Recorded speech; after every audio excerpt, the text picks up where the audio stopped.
طلوع آفتاب کے بعد ابھی دوسری نماز کا ٹائم شروع تو نہیں ہوا نا، فجر کا ختم ہوا ہے، سورج نکل آیا ہے۔ اب کوئی آدمی بالفرض اس وقت یہ 8:32 ہو رہے ہیں، 8:30 بجے 9 بجے یہ آج کی فجر پڑھنا چاہتا ہے، یہ قضا پڑھے گا یا اس کو ادا کی نیت کرے گا، کیا کرے گا؟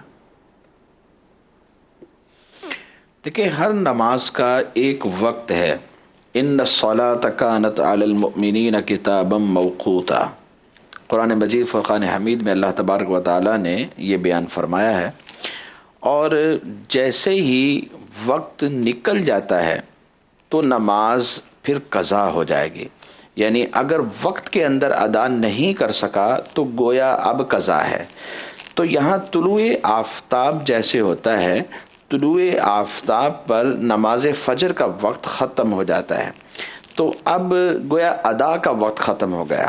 قضا کے لیے تو پوری زندگی وقت ہے، لیکن ادا کا وقت ختم ہو گیا۔ اب طلوع آفتاب کے بعد جب یہ نماز ادا کریں گے جو مقررہ وقت ہوتا ہے اس کے اندر جا کر، تو پھر قضا کی نیت کریں گے۔ اور اس کے ساتھ صرف فرض پڑھنی یا سنت بھی پڑھنی؟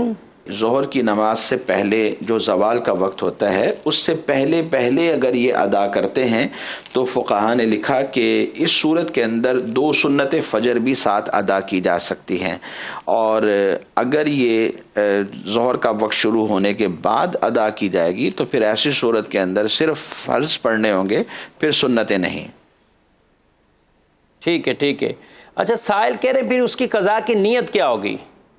دیکھیں، قضا کی نیت تو وہی ہے جو عام نمازوں میں نیت کی جاتی ہے، جیسے ظہر کی نماز میں ہم قضا کی نیت کرتے ہیں، اسی طرح فجر کی نماز میں قضا کی نیت کریں گے۔ 2 رکعت نماز فجر فرض قضا جو آج میرے قضا ہوئے، اگر متعین ہے تو اس کو واضح کر دیا جائے، اور اگر بہت ساری اور بھی نمازیں ہیں تو پھر ایسی صورت کے اندر جیسے فجر کی بہت ساری نمازیں قضا ہیں، اللہ نہ کرے کسی کے لیے ایسا ہو، لیکن اگر اس طرح کی صورتحال ہے تو اس میں پھر 2 صورتیں ہوتی ہیں، یا تو اسی دن کی پڑھنا چاہتا ہے تو یہ سب سے آخری ہے زندگی کی، متعین کر لیتا ہے تو اچھی بات ہے کہ میں آج کی فجر جو قضا ہوئی وہ پڑھ رہا ہوں۔ اور اگر یہ نہیں کرتے تو یوں کہہ سکتے ہیں کہ میری زندگی میں جو سب سے آخری فجر کی نماز قضا ہوئی میں اسے پڑھ رہا ہوں، یا پھر یہ کہہ لیں کہ میں زندگی میں جو سب سے پہلی نماز قضا ہوئی تھی وہ پڑھ رہا ہوں،